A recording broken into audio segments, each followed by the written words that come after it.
future doctors of India, welcome back to the Mantra family. I'm Varun Agrawal and this is your channel Mantra of the Biology. कहते हैं कि प्रकृति के गर्भ में प्रकृति में ना जाने कितनी मिस्ट्री और कितने रहस्य छुपे हुए हैं।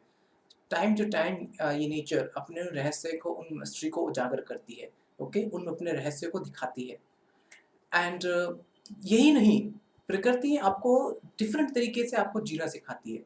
ठीक है, जनरली एक पर्सन जब एक ही तरीके से जीना जानता है, उसको सिर्फ एक ही तरीके की लाइफस्टाइल पता होती है, तो प्रकृति आपको उस लाइफस्टाइल को चेंज करने पे मजबूर भी कर देती है।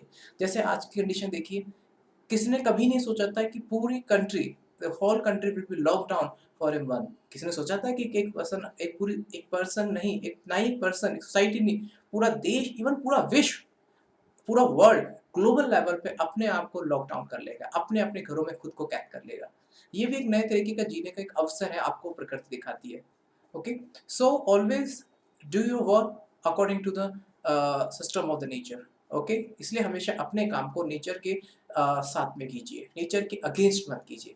ओके, नेचर के साथ सिंक्रोनाइज कीजिए, नेचर के रहस्य को जानिए, नेचर को समझिए। साइंस इसका है, साइंस यही है। साइंस आपको नेचर के रहस्यों के बारे में समझाती है। हम जो भी पढ़ते हैं, like respiration, photosynthesis, whatever you are studying in physics, in chemistry, in mathematics, और इवन इन लाइफ साइंस, और in engineering also. Okay, it give you the mystery of the nature. ये नेचर का एक रहस्य है जिसको हम समझने की कोशिश करते हैं। ठीक है, सो if you understand the things according to the mystery of the nature, then you will get a good knowledge and you will get to know what you are going to be study. Exactly problem क्या होती है, हम पढ़ते हैं, बहुत मेहनत करते हैं। ठीक है, बहुत ही कम लोग होते हैं जो बहुत ही कम लोग होते हैं जो डॉक्टर बनना चाहते हैं और नहीं पढ़ते हैं। पढ़ते हैं, बहुत लोग मेहनत करते हैं, लेकिन स्टिल कॉम्पिटिटिव एग्जाम सेलेक्ट करता है केवल 10 से 20% लोगों को। Why it is so? क्यों वो रेशियो इतना कम रह जाता है? क्या सीट उसका कम है इसलिए, या फिर हमारी जो स्टडी थी वो अकॉर्डिंगली सिंक्रोनाइज नहीं थी इसलिए? देखिए, हर एक अगर आप कहें कि केवल 10% सीट थी इसलिए मेरा सिलेक्शन नहीं हुआ, that's you are wrong. Because आपको तो एक ही सीट चाहिए। ठीक है, in case 10,000 seats, for example 10,000 seats किसी कॉम्पिटिटिव एग्जाम्स में, आपको तो एक ही सीट चाहिए। ठीक है, देन आप उस एक सीट में आ सकते हो, नो डाउट आप आ सकते हो उस एक सीट के अंदर। अगर in any case, okay, if you are not able to secure the one seat out of the 10,000, it means आपकी स्टडी कहीं ना कहीं उस कॉम्पिटिटिव सिनारियो के अकॉर्डिंग सिंक्रोनाइज नहीं है। That you have to do, that you have to understand before making your strategy. अपनी पढ़ाई की स्ट्रैटेजी बनाने से पहले ये सोचिए कि आपको अपनी जो स्ट्रैटेजी है, अपना तरीका है, किस तरीके से उस कॉम्पिटिटिव एग्जाम के रिक्वायरमेंट के अकॉर्डिंग सिंक्रोनाइज करना है, सिंक करना है।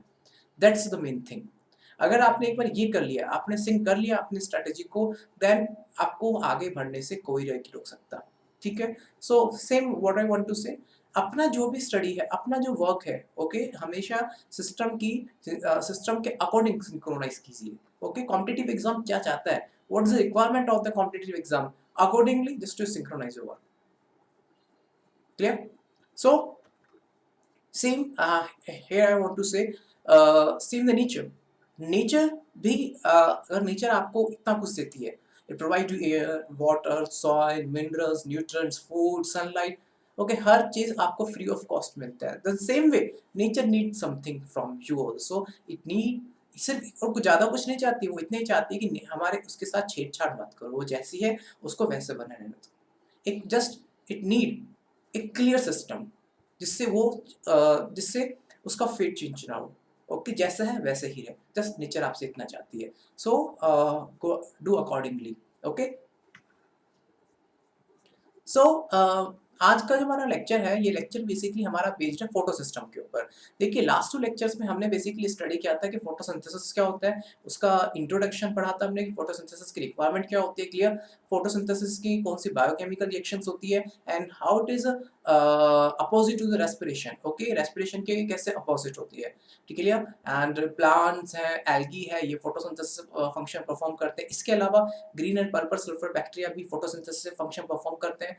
एल्गी एंड जो प्लांट होते हैं ये ऑक्सीजनिक फोटोसिंथेसिस शो करते हैं, while your green and purple sulphur bacteria and oxygenic photosynthesis reaction show करते हैं। वही क्वेश्चन आ भी चुका है नेट में, ओके, नेट प्रोबेबली नेट 2017 और 15 या 16 के आसपास ये क्वेश्चन आया है, दो तीन बार क्वेश्चन आया है कि which of the organism show anoxygenic environment anoxygenic photosynthesis.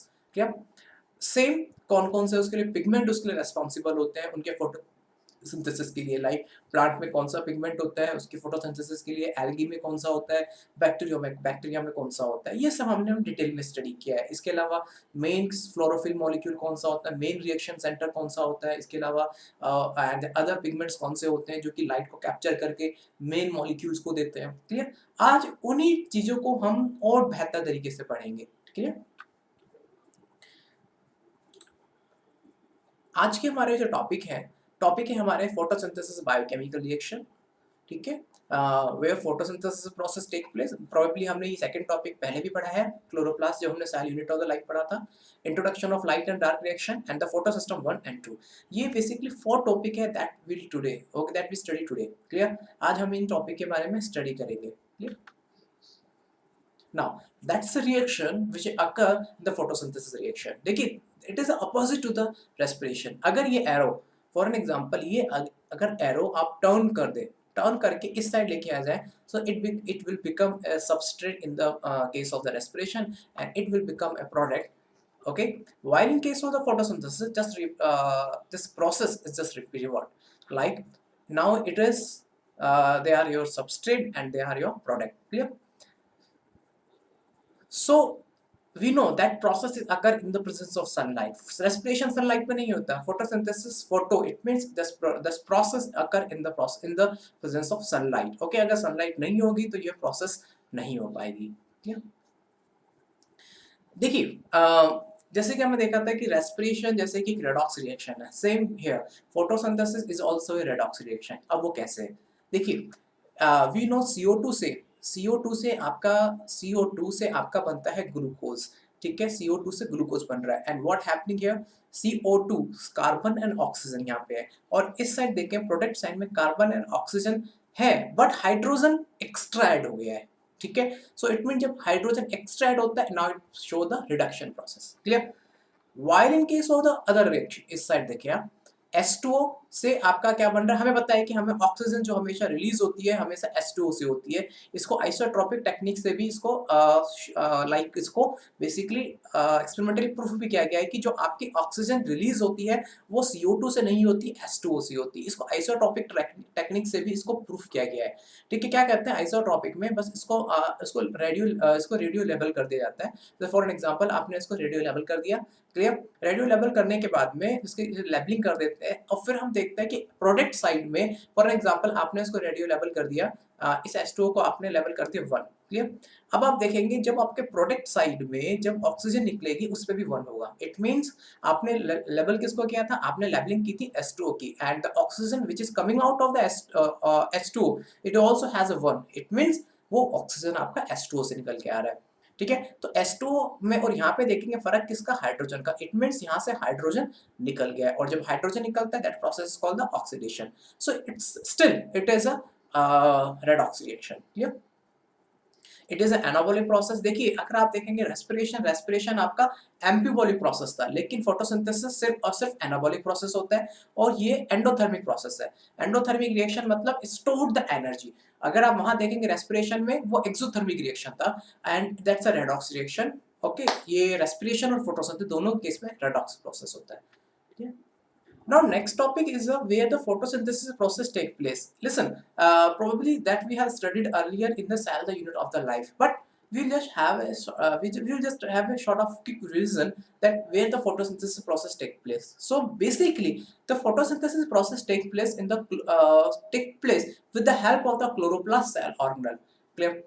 Chloroplast में बेसिकली अगर आप देखें तो क्लोरोप्लास्ट कंटेन, क्योंकि क्लोरोप्लास्ट में कुछ ऐसा होता है that contain the chlorophyll pigment which trap the sunlight and that further that biochemical synthesis take place. Now and chloroplast क्या होता है, द क्लोरोप्लास्ट बेसिकली ये प्रेजेंट होता है मीजोफिल सेल्स के अंदर।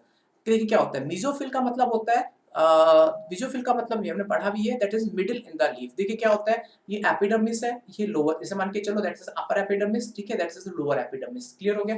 Upper epidermis that is lower epidermis. In between of them कुछ mesophyll cells होती है, like in the between of the upper epidermis and the lower epidermis few of cells are found called the mesophyll cells। वो जो अब आपके जो chloroplast होते हैं, they align to themselves. For an example, ये आपका अपर एपिडर्मिस, ये आपका लोअर एपिडर्मिस। नाउ एंड ये जो आपको बिटवीन दिखाई दे रहा है, ये जो दिखाई दे रहा है, ये मेसोफिल सेल्स हैं। सो बेसिकली ये मेसोफिल सेल्स के अंदर क्लोरोप्लास्ट उसकी वॉल के चारों तरफ होता है, they align to themselves along to the wall of the chlorophyll so they can get optimum quantity of the sunlight। clear? देखिए ये लीफ है, if you do the cross section of the leaf so you will get a structure like this। so this is upper epidermis जो कि आपका white layer में है, that is called the upper epidermis। clear? and this is a lower epidermis। clear? so in between of the upper epidermis and the lower epidermis these are your mesophyll cells। ठीक है, in between of upper and lower है, that's why they are called as mesophyll cells। clear? अब ये mesophyll cells आपकी देखिए दो तरह की होती है, एक होती है पैलिसेड, दूसरा होता है स्पंजी। पैलिसेड बेसिकली क्या होता है, ये अपर एपिडर्मिस के लाइक कंप्लीट इसके नीचे की तरफ कंप्लीटली इसको कवर करती है। ठीक है, क्लियर? अगर आप देखेंगे ये इनका जो स्ट्रक्चर होता है बेसिकली रेक्टेंगुलर स्ट्रक्चर होता है। ओके, स्पंजी का अगर आप स्ट्रक्चर देखेंगे तो स्पंजी का स्ट्रक्चर सर्कुलर स्ट्रक्चर होता है। तो अगर आप पैलिसेड स्ट्रक्चर में देखेंगे तो देखिए ये पैलिसेड, ये आपका पैलिसेड मेसोफिल सेल है, ये दिख रहा है आपको। इस पे अगर आप देखेंगे तो आपको जो व्हाइट पोर्शन दिख रहा है, व्हाइट पोर्शन है, देखिए प्लांट सेल के अंदर हमें पता है कि वैक्यूल सबसे बड़ा होता है, तो ये वैक्यूल है। इसके अलावा अगर आप देखेंगे तो ये जो आपको दिख रहा है ये बेसिकली उसका न्यूक्लियस है, क्योंकि जब वैक्यूल बड़ा हो जाता है न्यूक्लियस साइड में हो जाता है, उसको पुश कर दिया जाता है। Clear? And for like remaining आपका साइटोप्लाज्म होता है जो कि पॉलीफेजिक फॉर्म में होता है। Next is chloroplast. यहाँ देखिए क्लोरोप्लास्ट, देखिए इस मेसोफिल सेल के बिल्कुल कॉर्नर में है। देखिए they align to themselves along to the wall of the mesophill। देखिए पूरा उसके कॉर्नर में है, so they can easily trap the sunlight. Clear हो गया? नाउ अब हम आगे के चलते हैं। देखिए ये आपका क्या था, ये है आपका पूरा का पूरा अपने प्लांट की लीफ का टीएस क्लियर है। अब हम देखते हैं आगे। अगर अब आपने क्या देखा, आपने क्लोरोप्लास्ट को लिया, उस क्लोरोप्लास्ट का फर्दर सेक्शन आपने देखा, तो क्लोरोप्लास्ट का फर्दर सेक्शन देखते हैं तो क्या दिखता है, we know like that is contain two membranes, outer membrane, inner membrane, at the space in between of the membrane called intermembrane space. Clear? इसके अलावा इसमें कुछ ग्रेनम बेसिकली क्या होता है, इसके अंदर ये दिख रहा है आपको, ये ग्रेना पाए जाते हैं। ये जो individual, if you talk about the individually, अगर आप बात करें इंडिविजुअली, अगर आप देखें, ठीक है, ये ग्रेना है आपके, and that is sorry individually अगर बात करें that is a thylakoid. Okay, the stack of the thylakoid, it's called the stack of the thylakoid. अगर आप पूरा कॉन टाइप स्ट्रक्चर होता है, stack of the thylakoid, it's called the granum. और total जितना भी आपका ग्रेनम है that is called the grana. Clear? Granum basically एक सिंगुलर हो जाता है, ग्रेना होता है प्लूरल। कि अगर आप एक ग्रेनम है, the granum consist of the thylakoids which are arranged to parallel to each other। Clear? Now अगर आप सभी ग्रेनम को एक साथ काउंट करते हैं, like for an example it contain 5 granum. Clear? So that 5 granum are called the grena it's a plural word। so and we know that grenum, अगर आप अब आप थैलेकोइड पे आते हैं, हम एक पर्टिकुलर थैलेकोइड को पकड़ते हैं। ठीक है, जैसे हमने थैलेकोइड को पकड़ा, सो इसे कि थैलेकोइड का आपने पकड़ लिया। क्लियर हो गया? so ये थैलेकोइड है। ठीक है, एंड इस थैलेकोइड्स के अंदर ही वो क्लोरोफिल पिगमेंट प्रेजेंट होता है जो सनलाइट को ट्रैप कर सकता है, ये भी हमें पता होता है। और इस बेसिकली इस थैलेकोइड्स के अंदर पिगमेंट प्रेजेंट होते हैं जो क्लोरोफिल पिगमेंट होते हैं, एंड ये जो क्लोरोफिल के जो पिगमेंट होते हैं क्लस्टर में होते हैं। ठीक है, क्लस्टर्स में होते हैं। तो और एक क्लस्टर को हम बोलते हैं क्वांटासोम। क्लियर हो गया? ये जो pigments होते हैं basically they are present like the cluster, like this pigments are present in the form of the like the clusters में प्रेजेंट होते हैं, these pigments are present in the cluster form। ठीक है, ये पिगमेंट्स क्लस्टर में present होते हैं, and that one cluster is called the quantasome, and one quantasome contain 230 of chlorophyll molecules, around 230 chlorophyll molecule. Clear? So देखिए ये आपको दिख रहा है, that is pigment is called the chlorophyll. Quantasome which can trap the quants, ठीक है। सो देखिए again आपको मैं बताता हूँ, लाइक फर्स्ट ऑफ ऑल अगर आप लीफ का स्ट्रक्चर देखें तो लीफ के स्ट्रक्चर में मेसोफिल सेल्स प्रेजेंस होती है, जिसमें क्लोरोप्लास्ट उसके वॉल पे होता है। फिर क्लोरोप्लास्ट का स्ट्रक्चर लेके आता है, तो क्लोरोप्लास्ट में जो सबसे इंपॉर्टेंट तो एरिया होता है जहाँ पे लाइट रिएक्शन चलती है, दैट इज थैलाकोइड्स, क्लियर। अब इस थैलाकोइड्स के अंदर पिगमेंट्स का क्लस्टर होता है, and that one cluster of one cluster of all pigments called the quantasome, and one quantasome contains around 230 of the chlorophyll molecule which can trap the sunlight, clear हो गया। So that's the so it means the chlorophyll is a molecule where this photosynthesis process take place। exactly देखिए मैं आपको अब आगे दिखाऊंगा कि इस photosynthesis process में केवल क्लोरोफिल के अंदर ही लाइक रिएक्शन नहीं चलती है, ठीक है। क्लोरोफिल तो वो एक एरिया है, वो एक जरिया है जहाँ पे आपकी सनलाइट को ट्रैप करके लाइट लाइक आपकी लाइट रिएक्शन चला सकता है, ठीक है। इसके अलावा एक रिएक्शन चलती है, आपके देखिए एक रिएक्शन चलती है इस क्लोरोफिल में, क्योंकि यही वो एक जरिया है जो सनलाइट को ट्रैप कर सकता है। तो जो रिएक्शन क्लोरोफिल मॉलिक्यूल में चलती है, जो क्लोरोफिल मॉलिक्यूल के हेल्प से चलती है, वो लाइट रिएक्शन होती है। इसके अलावा ये जो आपको दिख रहा है जो reddish portion, okay, apart from the granum के बाहर का जो आपको रेडिश पोर्शन दिख रहा है, that is called the stroma, okay, जो कि फ्लूइड है, ठीक है, एक्वस फ्लूइड होता है, उसके अंदर आपकी डार्क रिएक्शन चलती है, ओके। सो पहले आगे बढ़ने से पहले छोटा सा क्वेश्चन है, नेट 2015 में आया था, वो सॉल्व कर लेते हैं। The structure that are formed by the stacking of the organized flattened membrane sac in the chloroplast are cristae, grana, stroma lamellae और स्ट्रोमा। आपका आंसर आपको क्लियर पता लग गया होगा। Structure are formed by stacking of organised flattened membrane stack in a chloroplast are. ऐसा कौन सा स्ट्रक्चर है जो मेम्ब्रेन जब आपके सॉरी क्लोरोप्लास्ट में ऐसा कौन सा स्ट्रक्चर है जो मेम्ब्रेन फ्लैट मेम्ब्रेन के स्टैक से बनता है? तो देखिए क्रिस्टी माइटोकॉन्ड्रिया में होता है, grana that's your answer, okay, and stroma lamellae, that is a stroma lamellae which connect to two grenums, and the stroma, that is a fluid in the chloroplast, ठीक है। so your answer is grena। now देखिए अब हम थोड़ा सा और आगे detail में चल ही लेते हैं, जब इतना चल ही रहे हैं।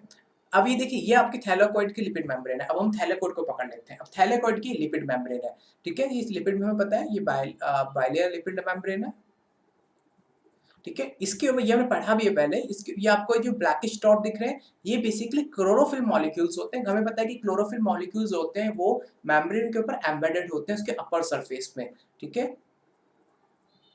ये क्लोरोफिल्स हैं जो बेसिकली थैलेकोइड मेम्ब्रेन के ऊपर एम्बेडेड होते हैं, क्लियर हो गया। So there is a clear division of the labor within a chloroplast. The membrane system is responsible for trapping the light energy and also for synthesis of ATP and NADPH। कहने का मतलब क्या है, chloroplast में दो main area होते हैं जहाँ पे आपकी फोटोसिंथेटिक रिएक्शन चलती है। बेसिकली फोटोसिंथेटिक रिएक्शन आपकी दो टाइप की होती है, इसमें दो टाइप की नहीं होती, सॉरी दो उसमें बेसिकली दो रिएक्शंस होती है। Two reaction are basically involve, one is your light reaction, second is your dark reaction. So light reaction के लिए क्लोरोप्लास्ट में सेपरेट स्पेस है और डार्क रिएक्शन के लिए क्लोरोप्लास्ट में सेपरेट स्पेस है। लाइट रिएक्शन चलती है आपके थैलेकोइड्स के अंदर, क्योंकि थैलेकोइड के अंदर ही क्लोरोफिल मॉलिक्यूल प्रेजेंट होता है जो कि उसके अपर सरफेस में होता है, क्लियर हो गया, समझ में आ गया, क्योंकि वो सनलाइट को ट्रैप कर सकता है, दैट्स व्हाई लाइट रिएक्शन वहां चलती है। और सेकंड रिएक्शन चलती है आपके स्ट्रोमा में, जो बेसिकली एक्वस फ्लूइड होता है इन द क्लोरोप्लास्ट, तो जहां पे आपकी चलती है dark reaction. So there are the two types of reaction which are involve in the photosynthesis process, clear. In stroma enzymatic reaction, हाँ आप देखिए मेरी बात, ये तो एक जहाँ पे आपकी लाइट रिएक्शन चलती है, मतलब बेसिकली थैलेकोइड की मेम्ब्रेन पे आपकी चलती है लाइट रिएक्शन चलती है। जो लाइट रिएक्शन जब चलती है तो एटीपी एंड NADPH ये बेसिकली असिमिलेटरी एनर्जी कंपाउंड्स बनते हैं, क्लियर हो गया। एटीपी हमें पता है, NADPH भी हमें पता है। और स्ट्रोमा में अगर आप देखें तो स्ट्रोमा में जो कि एक्वस फ्लूइड होता है उसमें एंजाइमेटिक सिस्टम होता है डार्क रिएक्शन के लिए। इसमें बेसिकली रूबिस्को एंजाइम, जो आज तक हम पढ़ते आ रहे हैं कि बायोस्फीयर में रूबिस्को एंजाइम सबसे ज़्यादा पूरे इस बायोस्फीयर में सबसे हाईएस्ट प्रोटीन की जो क्वांटिटी है वो है रूबिस्को की है। So that Rubisco is present in the stroma. जहाँ पे आपका बायोसिंथेटिक पाथवे चलता है। Exactly there is a synchronisation between the light reaction and the dark reaction. Clear है क्या? वो मैं आपको दिखाता हूँ अभी, थोड़ी सी देर में आपको मैं दिखाता हूँ, ठीक है। जैसे मैंने आपको बताया दो रिएक्शन चलती है, light reaction and the dark reaction, ठीक है। इनसे क्वेश्चंस काफी बार आते हैं light reaction and dark reaction से। The form of set of reaction they are directly light driven are called the light reaction. देखिए सिंपल फॉर्म में है, ये रिएक्शन बेसिकली लाइट के प्रेजेंस में चलती है, that's why they are the light driven process. It mean जब तक इनको लाइट नहीं मिलेगी इनका रिएक्शन स्टार्ट नहीं होगा। So basically they are fully dependent on the light and this reaction occur in the thylakoid of the chloroplast because it is a photon driving process। समझ में आ गया? इन the presence of sunlight NADPH और ATP का form होता है। इसके अलावा oxygen molecule इससे रिलीज होता है। Okay, that is a by product, which is required of the vital organism. जितने भी लिविंग ऑर्गेनिज्म के लिए जो ऑक्सीजन निकलती है वो इसी लाइट रिएक्शन से चलती है। क्लियर? एक एनिमेशन से देख लेते हैं, जैसे कि एग्जैक्टली क्या होता है क्या होता है इस लाइट रिएक्शन में। इस लाइट रिएक्शन में एग्जैक्टली होता है क्या है, मैं आपको अभी हम डिटेल में पढ़ेंगे, ये तो हम अभी बेसिक पढ़ रहे हैं। आगे जो नेक्स्ट लेक्चर होगा उसमें हम इस लाइट रिएक्शन को और डिटेल में पढ़ेंगे। वो एक जो नेक्स्ट लेक्चर इवन पूरा टॉपिक ही लाइट रिएक्शन के ऊपर। अभी फिलहाल अभी एक छोटा सा इंट्रोडक्शन है। लाइट रिएक्शन में क्या होता है कि जो आपका बेसिकली थैलेकॉइड में जो फोटो सिस्टम होता है, या कह सकते हो जो क्लोरोफिल मॉलिक्यूल होता है, ये सनलाइट को ट्रैप करता है। और सनलाइट को ट्रैप करने से क्या होता है, क्लोरोफिल का मॉलिक्यूल एक्साइटेड हो जाता है और एक्साइटेड होकर ऊपर की तरफ जाता है। क्लियर हो गया? एक्साइटेड हो, कोई भी चीज एक्साइटेड होगी तो हमेशा ऊपर की तरफ ही जाएगी। लेकिन कंटिन्यूअसली क्या होगा कि कंटिन्यूअसली अगर वो प्रोसेस चलता रहे तो क्लोरोफिल मॉलिक्यूल से वो इलेक्ट्रॉन जाएगा, और ये जो इलेक्ट्रॉन जाता है वो वापस कभी नहीं आता। तो बार बार इस प्रोसेस में क्लोरोफिल मॉलिक्यूल ही ऑक्सीडाइज हो जाएगा। एग्जैक्टली तो इस प्रोसेस को ना हो, ये अगर क्लोरोफिल मॉलिक्यूल ऑक्सीडाइज हो गया तो खत्म हो गया। समझ में आ गई मेरी बात? क्लोरोफिल मॉलिक्यूल अगर इलेक्ट्रॉन सनलाइट के प्रेजेंस में अगर इलेक्ट्रॉन अपना रिलीज करता रहेगा तो खत्म हो जाएगा। एक टाइम के बाद ऑक्सीडाइज होने के बाद तो खत्म ही हो जाएगा, क्लोरोफिल का स्ट्रक्चर ही चेंज हो जाएगा।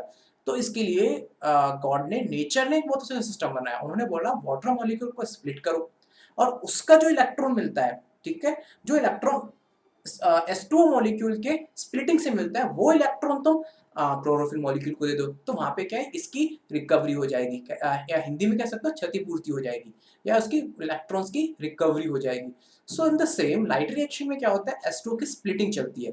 सो the H2O become split and it release proton ion as well as oxygen, as a oxygen, vital oxygen which is required for the all living organism। Clear हो गया?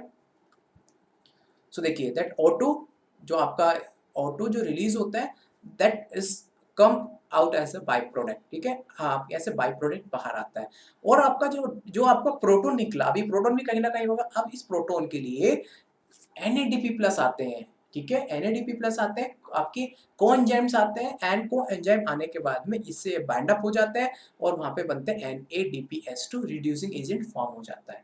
ठीक है, देखिए ये हमने पढ़ा है NADP क्या होता है, NAD क्या होता है, NADH2 क्या होता है। अगर आप रेस्पिरेशन में देखिए तो वहां पे NADPH2 नहीं था, वहां पे NAD था।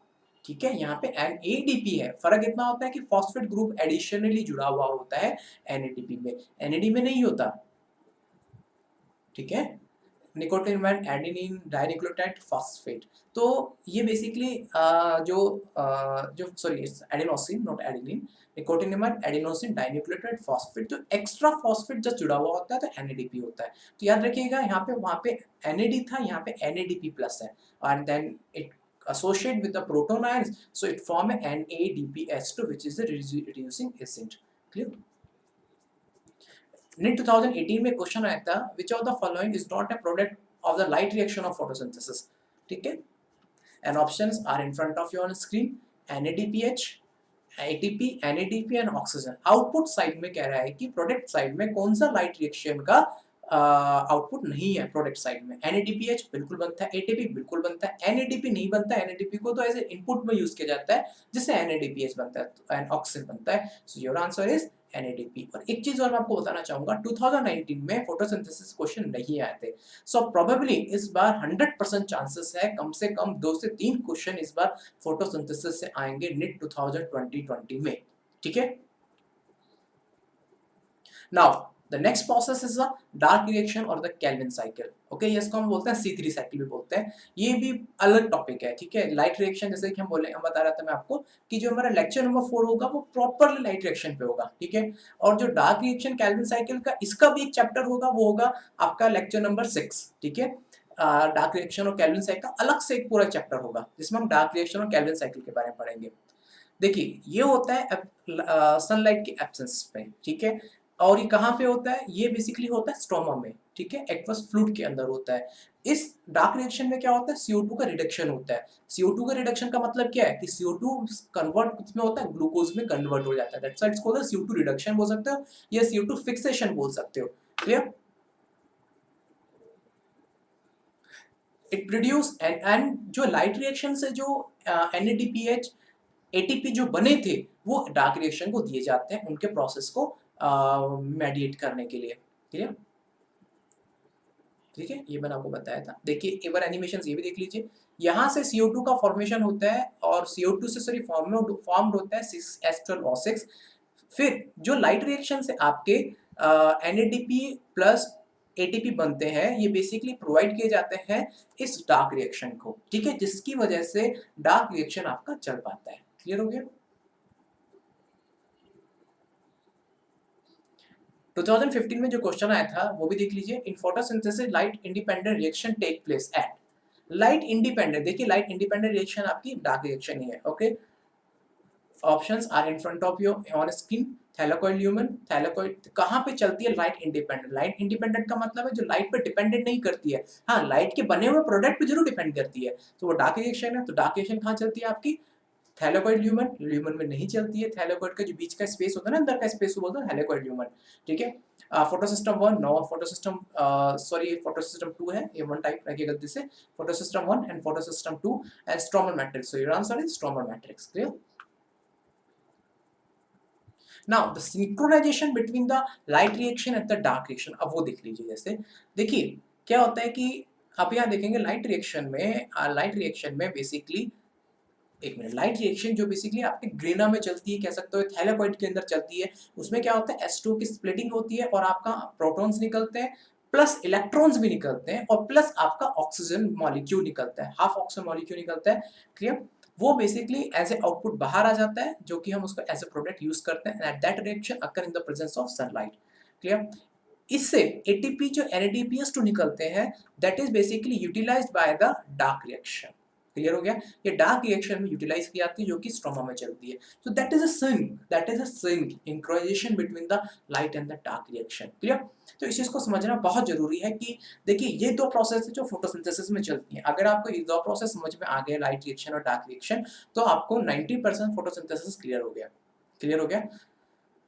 अभी तो हम पहले पढ़ेंगे, लाइट रिएक्शन यहाँ पे खत्म नहीं हुई है, इसमें बहुत कुछ cycling, non cycling, photophosphorylation start होता है, इसके अंदर बहुत कुछ होता है। तो अलग अलग इसके लिए अलग अलग लेक्चर है दोनों के लिए। सो ये बेसिक है कि जो लाइट रिएक्शन से ATP या NADPH2 बनता है वो डार्क रिएक्शन में यूटिलाइज होता है। क्लियर हो गया? नाउ फिर बाद में आपका जो ग्लूकोज है वो एज ए प्रोडक्ट बाहर आ जाता है। तो देखिए ऑक्सीजन, इसका आउटपुट क्या था फोटोसिंथेसिस का? ऑक्सीजन था और ग्लूकोज था। तो ऑक्सीजन आपका कहाँ से निकल गया? लाइट रिएक्शन से, और ग्लूकोज कहाँ से निकला? डार्क रिएक्शन से, ठीक है। नाउ अब आपका यहाँ से एक दूसरा टॉपिक स्टार्ट होता है, लाइट रिएक्शन, ठीक है। इसको अभी हम लाइट रिएक्शन स्टार्ट नहीं हुआ एग्जैक्टली, लाइट रिएक्शन को समझने से पहले, उसको और डिटेल में जाने से पहले हम एक तरह की भूमिका तैयार कर रहे हैं। भूमिका इट मीन्स उसके पूरा बैकग्राउंड प्रिपरेशन हम कर रहे हैं। So exactly what is a light reaction and what is a light harvesting reaction, देखिए वो समझिए पहले। लाइट रिएक्शन और फोटोकेमिकल फेज क्या होता है? देखिए लाइट रिएक्शन में एग्जैक्टली कौन कौन से प्रोसेस होते हैं। It include the light absorption, बिल्कुल लाइट, फोटोकेमिकल रिएक्शन है तो लाइट एब्जॉर्प्शन होगा। Water splitting, water molecule break down होता है। क्लियर? ऑक्सीजन रिलीज होती है, बिल्कुल सही है। And the formation of high energy chemical intermediate ATP and NADPH बनते हैं। So what are at output side? Output side पे क्या क्या चाहिए हमें? लाइट रिएक्शन को कंडक्ट करने के लिए लाइट चाहिए आपको, क्लियर, वाटर मॉलिक्यूल चाहिए, क्लियर। और आउटपुट साइड में क्या निकलता है? आउटपुट साइड में निकलता है ATP निकलता है, NADPH निकलता है और ऑक्सीजन रिलीज होती है। देखिए ये बेसिकली डायग्राम मैंने एनसीईआरटी मुझे एनसीईआरटी ने बहुत अच्छा डायग्राम दे रखा है। एनसीईआरटी में बहुत अच्छा डायग्राम दे रखा है। पहले एक बार आप मुझको सुन लीजिएगा, जब आपको ये सिस्टम समझ में आएगा। देखिए यहाँ पे लाइट हार्वेस्टिंग रिएक्शन इसमें कुछ डिफरेंट टर्म्स हैं, उन टर्म्स को समझ लीजिएगा, तब आपको समझना आसान होगा। ये जो डायग्राम आपको एनसीईआरटी में गिवन है, ठीक है, इस डायग्राम को अब हम थोड़ा डिटेल में पढ़ेंगे, ठीक है। नाउ देखिए लाइट रिएक्शन को कराने के लिए बहुत सारे मॉलिक्यूल्स का सिंक्रोनाइजेशन होता है, ठीक है, बहुत सारे पिगमेंट्स का सिंक्रोनाइजेशन होता है। क्लियर हो गया? इस लाइट रिएक्शन को कराने के लिए बेसिकली जो मॉलिक्यूल जो लाइट रिएक्शन के लिए रेस्पॉन्सिबल होता है वो होता है क्लोरोफिल ए, जिसको हम रिएक्शन सेंटर बोलते हैं। एंड इसके चारों तरफ, ये चारों तरफ डिफरेंट पिगमेंट से सराउंडेड होता है, जिसको हम बोलते हैं लाइट हार्वेस्टिंग कॉम्प्लेक्स, ठीक है। वो जैसे कि आपका इसमें आपको बताया भी है, chlorophyll A, sorry chlorophyll B, xanthophyll, carotenoids, ये बेसिकली सनलाइट को डिफरेंट वेवलेंथ पे एब्सॉर्ब करके क्लोरोफिल ए को प्रदान करते हैं। क्लियर हो गया? देन जब वो सारी एनर्जी क्लोरोफिल ए को मिलेगी तो इलेक्ट्रॉन एक्साइटेड होता है और ऊपर की तरफ जाता है, जो कि प्राइमरी एक्सेप्टर से उसको एक्सेप्ट कर लिया जाता है। Clear?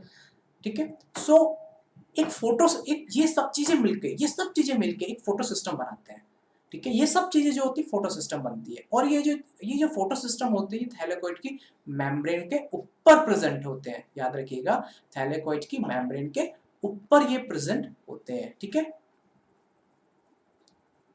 So several protein complexes are involved in this process। देखिए ये जो प्रोटीन कॉम्प्लेक्सेस है ना, ये मैं आपको समझाऊंगा नेक्स्ट लेक्चर में। जैसे मैंने आपको याद है वहां समझाया था ईटी सिस्टम में, इलेक्ट्रॉन ट्रांसपोर्ट सिस्टम में, तो वहां पे भी डिफरेंट प्रोटीन कॉम्प्लेक्सेस के मैंने बार बताया था कि यहाँ पे भी कुछ प्रोटीन कॉम्प्लेक्सेस है। तो इस लाइन को मैं आपको डिटेल में स्टडी कराऊंगा नेक्स्ट लेक्चर में। The pigments are organized into the two discrete photochemical light harvesting complex within the photosystem 1, photosystem 2। देखिए मैंने आपको बताया कि ये सब चीजें जैसे कि light harvesting complex, reaction centre, primary acceptor, ये तीन चीजें मिलकर पूरा फोटो सिस्टम बनता है। अब ये फोटो सिस्टम में दो टाइप के फोटो सिस्टम होते हैं, फोटो सिस्टम 1, फोटो सिस्टम 2। इन फोटो सिस्टम में बेसिकली क्या होता है कि फोटो सिस्टम 1, फोटो सिस्टम 2 होते क्या है, ये बेसिकली डिफरेंट वेवलेंथ पे काम करते हैं, ठीक है। फोटो सिस्टम 1 बेसिकली 700 नैनोमीटर पे की लाइट को एब्जॉर्ब कर पाता है, फोटो सिस्टम 2 680 नैनोमीटर की लाइट को एब्जॉर्ब करता है। सिर्फ इतना ही फर्क है, इसके अलावा और कोई फर्क नहीं है। मॉलिक्यूल सेम होते हैं, क्लियर, प्राइमरी एक्सेप्टर सेम होता है, क्लियर, रिएक्शन सेंटर सेम होता है, सब कुछ सेम होता है। सारे जितने भी फोटो सिस्टम है, बेसिकली दो फोटो सिस्टम थैलेकोइड के मेम्ब्रेन के ऊपर प्रेजेंट होते हैं, और ये जितने भी एलएचसी लाइट हार्वेस्टिंग कॉम्प्लेक्स, ये it's made up of the several pigment जो कि प्रोटीन से बाउंडेड होते हैं। ये भी जो प्रोटीन लिखा है ना बार बार कि प्रोटीन से बाउंड होते हैं, ओके, ये मैं आपको नेक्स्ट लेक्चर में समझाऊंगा, ठीक है, कौन से प्रोटीन से बाइंड अप होते हैं। देखिए बायोलॉजी पढ़ने के लिए सबसे ज्यादा जरूरी है उनकी राज को खोलना, उनकी मिस्ट्री को खोलना, वरना अदरवाइज ये आप रट भी सकते हो, रटने में कुछ नहीं जा रहा, 2 मिनट लगेगी, प्रोटीन बाउंडेड होते हैं, ये होता है, रटने में आपको हार्डली लाइक 1 मिनट 2 मिनट्स लगते हैं। जितना आप उनकी मिस्ट्री को खोलेंगे, जितना उनको आप अनकवर करेंगे, so it would be better for you in a biology specially, ठीक है। वरना बायोलॉजी सरदर्द बन जाती है, क्योंकि बहुत बड़ा सिलेबस होता है, और इसको समझना, फिर इसको याद रखना, फिर इसको मेमोराइज करना बहुत डिफिकल्ट हो जाता है। और फिर जब पूरा सिलेबस जब आप एक साथ क्वेश्चन पेपर में देखते हैं, देन फिर तो और डिफिकल्ट हो जाता है। तो that's why just try to uncover the topic, ठीक है। सो वैसे जब हम कभी स्टडी करते हैं, जब हमको नया टॉपिक पढ़ते हैं तो हमें बिल्कुल समझ में नहीं आता, तो हम क्या होता है उस नए टॉपिक में हार्डली 30 to 40% गेन करते हैं।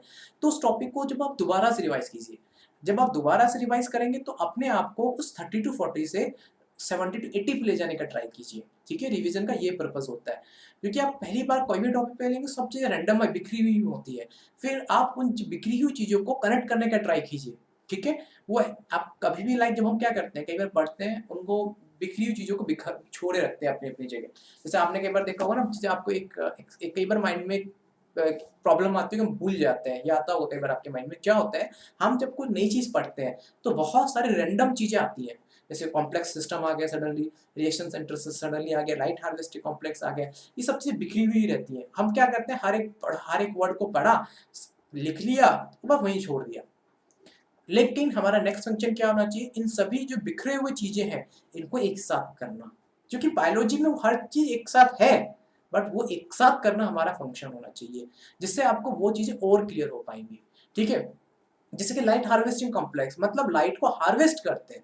ठीक है, जो लाइट उनको चाहिए होती है वो रखते हैं, नहीं तो सबको रिफ्लेक्ट करते हैं। That's the function of light harvesting complex. Okay, और आप देखिए, आप फोटो सिस्टम, मैंने आपको बताया कि जो फोटो सिस्टम है, जैसे कि जो थैलेकोइड के मेम्ब्रेन के ऊपर दो फोटो सिस्टम्स होते हैं। ठीक है, ये दो फोटो सिस्टम्स होते हैं, इनमें तीन बेसिकली कॉम्प्लेक्स पार्ट होते हैं जो मैंने आपको ही बताए थे। एक होता है रिएक्शंस, जैसे कि पहला होगा लाइट हार्वेस्टिंग कॉम्प्लेक्स, ये दिख रहा है, ये लाइट हार्वेस्टिंग कॉम्प्लेक्स है। क्लियर? दूसरा होता है रिएक्शन सेंटर, ये देखिए रिएक्शन सेंटर है। तीसरा होता है आपका प्राइमरी एक्सेप्टर, ये प्राइमरी एक्सेप्टर है। अब आपके मन में कंफ्यूजन आ रहा होगा कि सर ये फोटो सिस्टम में क्लोरोफिल मॉलिक्यूल तो इंपॉर्टेंट है, लेकिन आप यहाँ देखेंगे तो रिएक्शन सेंटर जो क्लोरोफिल मॉलिक्यूल है उसको चारों तरफ से लाइट हार्वेस्टिंग पिगमेंट्स ने उसको कवर किया हुआ है, कि जिससे कि डायरेक्टली सनलाइट उन पे ना आए। क्योंकि अगर क्लोरोफिल के ऊपर डायरेक्टली सनलाइट आ गई तो क्लोरोफिल तो है तो एक ऑर्गेनिक मॉलिक्यूल ही, वो डिस्ट्रॉय हो जाएगा, डैमेज हो जाएगा, फोटोलाइसिस हो जाएगा उसका। दैट्स व्हाई उसको चारों तरफ से कवर किया जाता है लाइट हार्वेस्टिंग कॉम्प्लेक्स मतलब अदर पिगमेंट्स के थ्रू। ठीक है, वो डिफरेंट डिफरेंट वेवलेंथ पे लाइट को लेते हैं और क्लोरोफिल मॉलिक्यूल को देते हैं। सो बेसिकली जो फोटोसिंथेसिस प्रोसेस होती है वो रिएक्शन सेंटर से होती है। यहाँ पे देखेंगे ये light harvest complex different different wavelength पे लाइट को लेता है, एंड फिर वो एक दूसरे, जैसे कि इसने मान के चलो इस मॉलिक्यूल ने इस पिगमेंट ने लाइट को लिया, वो इसको पास करेगा, वो इसको पास करेगा, फिर वो इसको पास करेगा, अल्टीमेटली कहाँ जाएगा, रिएक्शन सेंटर में जाएगा। सेम ये फोटोन ये लेगा, फिर ये लेगा, फिर ये लेगा, फिर उसको पास करेगा। सेम ये फोटोन को मिलेगी एनर्जी, इसको देगा, उसको देगा, फिर इसको पास, अल्टीमेटली सारी एनर्जी रिएक्शन सेंटर को दे दी जाती है। जैसे कि आप किसी भी ऑर्गेनाइजेशन में काम कर रहे हो, आपका जब इनकम टैक्स पड़ता है तो जैसे कि आप 100 डिफरेंट ऑर्गेनाइजेशंस हैं, अल्टीमेटली आपका इनकम टैक्स कट करके तो जाता है इंडियन गवर्नमेंट को ये। तो सेम किसी भी ऑर्गेनाइजेशन में आप काम कर रहे हो, लेकिन जो फाइनली आपका इनकम टैक्स कट होके जाएगा इंडियन गवर्नमेंट को ही। ठीक है, उनके इनकम टैक्स डिपार्टमेंट को जाएगा। तो फाइनली ये सारी एनर्जी हार्वेस्ट होकर, जरूरत की एनर्जी को हार्वेस्ट करके रिएक्शन सेंटर को दे देते हैं, जिससे कि वो फोटोसिंथेसिस स्टार्ट कर सके। और जैसे ही एनर्जी, इतनी सारी एनर्जी फोटोसिंथेसिस में रिएक्शन सेंटर को मिलती है, उसको मॉलिक्यूल एक्साइटेड हो जाता है, इलेक्ट्रॉन एक्साइटेड हो जाता है, और वो एक्साइटेड इलेक्ट्रॉन प्राइमरी एक्सेप्टर को दे दिया जाता है। ठीक है, अब ये प्राइमरी एक्सेप्टर क्या होता है, इसके आगे की जो कहानी है वो हमारे नेक्स्ट लेक्चर में है। क्लियर? सो ऐसे दो टाइप के फोटो सिस्टम्स होते हैं। ठीक है, इसलिए ये पूरा जो पूरा सिस्टम है ये फोटो सिस्टम है। तो क्लोरोफिल मॉलिक्यूल अकेला नहीं है, उसके साथ में भी बहुत कुछ एसोसिएटेड है। अब एक क्लाइंट इसमें बार-बार आ रही है कि बहुत सारे प्रोटीन भी एसोसिएट होते हैं इन सब के साथ में। ये मैं बाद में पढ़ाऊँगा, क्योंकि ये फॉस्फोराइलेशन का जो कॉन्सेप्ट है, ये प्रोटीन का जो कॉन्सेप्ट है, वो आपको नेक्स्ट लेक्चर में आपको पढ़ाऊँगा, जब आपको क्लियर हो जाएगा। क्लियर? अब ऐसे आपके देखिए दो फोटो सिस्टम्स होते हैं। ये दो फोटो सिस्टम्स बेसिकली क्या होता है कि फोटो सिस्टम 1 जो 700 नैनोमीटर की लाइट को अब्सॉर्ब करता है, और जो फोटो सिस्टम 2 है 680 नैनोमीटर लाइट को अब्सॉर्ब करता है। देखिए जो अदर पिगमेंट्स है, क्लोरोफिल बी, ज़ैंथोफिल, कैरोटीनॉइड, ये अदर पिगमेंट्स इसके अंदर प्रेजेंट होते हैं। ठीक है, और जो आपका मेन रिएक्शन सेंटर होता है, इट कंटेन क्लोरोफिल ए। अब जो मैंने आपको बताया फोटो सिस्टम 1, फोटो सिस्टम 2, इनके लिए नाम इसलिए रखे गए अकॉर्डिंग टू द डिस्कवरी। पहला फोटो सिस्टम 1 यूज किया, जिस फोटो सिस्टम पहले 1 को डिस्कवर किया गया तो फोटो सिस्टम 1 कर दिया। फिर एक ऐसा फोटो सिस्टम देखा गया जो 680 नैनोमीटर की लाइट को एब्जॉर्ब करता है, उसको फोटो सिस्टम 2 रख दिया गया। अब ये 680 नैनोमीटर की लाइट को एब्जॉर्ब क्यों करता है, ये भी आपको समझ में आ जाएगा। देखिए क्यों, मैं आपको समझाऊंगा, 2 मिनट रुकिए, मैं आपको समझाता हूँ। Light harvesting complex has all pigments. ठीक है, उसमें सारे पिगमेंट्स होते हैं एक्सेप्ट द क्लोरोफिल ए, क्योंकि क्लोरोफिल ए आपका रिएक्शन सेंटर में होता है। क्लियर हो गया? इसलिए इसको हम एंटीना मॉलिक्यूल्स बोलते हैं। ये सब पढ़ चुके हैं हम। ठीक है, तो सिंगल क्लोरोफिल मॉलिक्यूल आपका रिएक्शन सेंटर होता है। क्लियर हो गया? सो देखिए मैंने आपको बताया कि फोटो सिस्टम जो होते हैं ये थैलेकोइड की मेम्ब्रेन के ऊपर प्रेजेंट होते हैं। ठीक है, ये थैलेकोइड की मेम्ब्रेन में दो फोटो सिस्टम प्रेजेंट होते हैं, photo system 1 and photo system 2। ठीक है, इन फोटो सिस्टम 1 के अंदर क्लोरोफिल पिगमेंट्स होते हैं, लाइट हार्वेस्ट कॉम्प्लेक्स होता है, प्राइमरी रिसेप्टर होता है। सेम फोटो सिस्टम 2 के अंदर क्लोरोफिल पिगमेंट होता है, लाइट हार्वेस्ट कॉम्प्लेक्स होता है, एज वेल एज आपका प्राइमरी रिसेप्टर होता है। बट थोड़ा सा फर्क है। देखिए photo system 1 and photo system 2, अगर आप थैलेकोइड की मेम्ब्रेन को आप देखेंगे तो थोड़ी सी ये फ्लैट ना होके हल्की सी नीचे की तरफ बेंट होती है, एक अप्रेस्ड पार्ट होता है। तो फोटो सिस्टम 1 हमेशा आपके अपर साइड में होता है, या हिंदी में कह सकते हो अप्रेस्ड, सॉरी इंग्लिश में कह सकते हो अप्रेस्ड पार्ट में होता है या उभरे हुए पार्ट में होता है, ठीक है। Sorry photo system told you wrong. Photo system 2 basically apprised part के अंदर होता है, मतलब धसे हुए पार्ट के अंदर होता है, ठीक है। And photo system 1 non apprised part के अंदर होता है, ठीक है। ये पिगमेंट्स क्या होते हैं कि आपको पता है कि डिफरेंट डिफरेंट लाइट पे डिफरेंट डिफरेट वेवलेंथ पे जो लाइट को एब्जॉर्ब करते हैं, तो फोटोसिंथेसिस की एफिशिएंसी बढ़ जाती है। ये clear. Reaction centre is different in both in photo system. देखिए अब रिएक्शन सेंटर दोनों में डिफरेंट इसलिए होता है क्योंकि जो फोटो सिस्टम 1 है, फोटो सिस्टम 1 बेसिकली 700 नैनोमीटर की लाइट को एब्जॉर्ब करता है, तो उसके लिए हम P700 उसका रिएक्शन सेंटर बोलते हैं। और जो PS2 वो 680 नैनोमीटर की वेवलेंथ की लाइट को एब्जॉर्ब करता है, इसलिए इसको हम P680 रिएक्शन सेंटर बोलते हैं। Clear. PS system, photo system 1 देखें, it is a present on the non-oppressed part of the thylakoid membrane, ठीक है। ये थोड़े से उभरे हुए पार्ट के ऊपर प्रेजेंट होता है। It consists of pigment absorbing the longer wavelength of light, क्योंकि 700 नैनोमीटर की लाइट को एब्सॉर्ब कर रहा है। In the PS1, reaction center chlorophyll A has an absorption peak at the 700 nm, hence it called as P700, क्योंकि 700 nm की light को absorb करता है, that's why it's called as P700 reaction center। Okay and मैंने आपको बताया था कि फोटो सिस्टम 1 फोटो सिस्टम 2 के जो नाम है उनकी डिस्कवरी के अकॉर्डिंग रखे गए हैं, लेकिन अगर आप फोटोसिंथेसिस प्रोसेस की जो लाइट रिएक्शन में आप देखेंगे ना, इनका जो रोल है वो उल्टा है। पहले फोटो सिस्टम 1 यूज होता है, देन फोटो सिस्टम पहले सॉरी फोटोसिंथेसिस 2 में यूज होता है, फिर फोटो सिस्टम 1 यूज होता है। Okay even their role is just opposite to their discovery. Photo system 2 पहले यूज होगा, it use at first time, then we use the photo system 1, it's happen. Clear. वो भी समझ में आएगा क्यों ऐसा होता है। फोटो सिस्टम 2 यहाँ ये बेसिकली अप्रेस्ड पार्ट के अंदर प्रेजेंट होता है।